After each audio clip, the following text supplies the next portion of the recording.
Our sun shines, but how? Where does it get its seemingly limitless energy? What fuel burns in its center? These questions remained without answers until the 1920s, until physicists discovered that the sun, like the stars, draws its energy from the fusion of hydrogen atoms. This nuclear reaction, nuclear because it concerns the nuclei of atoms, is 1 million times more energetic than the strongest of chemical reactions. Scientists were drawn to this powerful energy source and sought to recreate it on Earth. The stakes are enormous.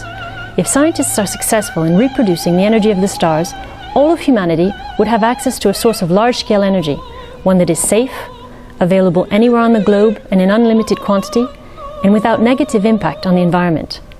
While it is impossible to reproduce on Earth the exact conditions that make fusion possible in the core of the Sun, scientists have, in fact, found a way to recreate fusion in a laboratory setting.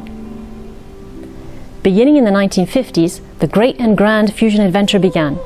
In the Soviet Union, the United States, Europe and Japan, scientists built fusion machines that were more powerful and more finely tuned as the years passed. They all had one thing in common. They exploited the properties of plasma, the fourth state of matter. A plasma conducts electricity and reacts to magnetic fields. By heating a plasma to very high temperatures, over 100 million degrees Celsius, and by confining it with intense magnetic fields, conditions are created that make fusion possible. The fuels of magnetic fusion are two isotopes of hydrogen, deuterium and tritium.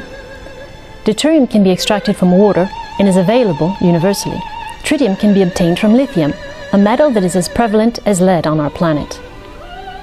The ITER tokamak is the culmination of decades of fusion research. For the first time in history, the world's largest nations, China, Europe, India, Japan, South Korea, Russia, and the United States, have joined together to build a machine that will prove that fusion energy is feasible. Je suis particulièrement heureux de vous accueillir aujourd'hui pour la signature de l'accord international ITER.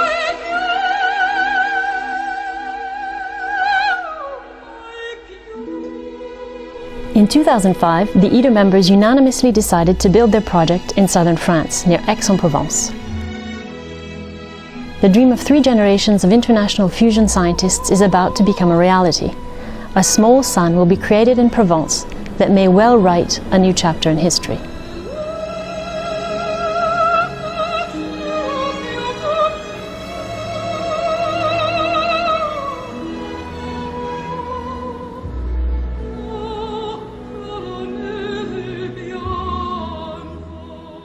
ITER construction is underway.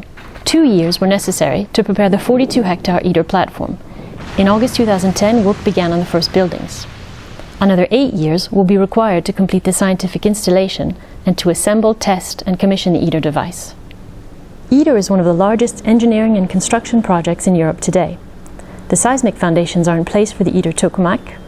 A large factory building is ready to house the winding and assembly of the largest ITER magnets. And the assembly building foundation slab is ready to receive the large, specialized tools that will be required during machine assembly. Beginning 2014, over 3,000 workers will participate in the different building projects underway on the platform. In a strong show of support for the ITER project, the new headquarters building was inaugurated in January 2013 in the presence of the EU Commissioner for Energy and the French Minister of Higher Education and Research. While work progresses in southern France on the scientific installation and facilities for ITER, manufacturing progresses in ITER member factories all over the world. Components will be delivered in kind to the project by the members. Instead of providing the monetary value of each system or component, they will deliver the completed components to the ITER site to be assembled in what is certainly one of the most complex jigsaw puzzles ever conceived.